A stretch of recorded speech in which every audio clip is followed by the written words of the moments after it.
সরেনের সমর্থনে আজকে এই পথসভা।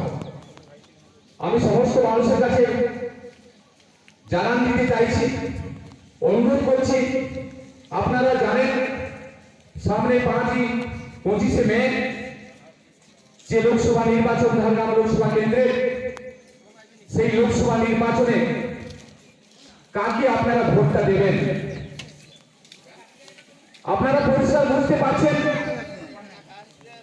যে সরকারটা কেন্দ্রে আছে, সেই সরকার তার নেতা থেকে শুরু করে, তার গদ্দার নেতা থেকে শুরু করে যেভাবে পশ্চিমবাংলার সমস্ত আপামর মানুষের পেটে লাথি মারছে, তার দৃষ্টান্ত আপনারা পরিষ্কার বুঝতে পারছেন।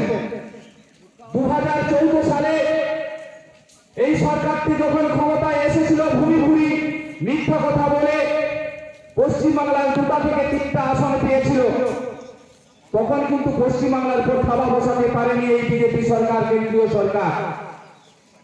আর যেই মাত্র 2019 সালে 18টি সাংসদ পেয়ে গেছে, আর গদ্দার নেতা তৃণমূলকে, তৃণমূল পার্টিতে চোর ডাকাতি করে নিজে বাজার তাগিদে বিজেপিতে হাত মিলিয়েছে এবং ওয়াসি মিশিয়ে ঢুকে পড়েছে। তারই পরিকল্পনায় পশ্চিমবাংলার গরিব খেটে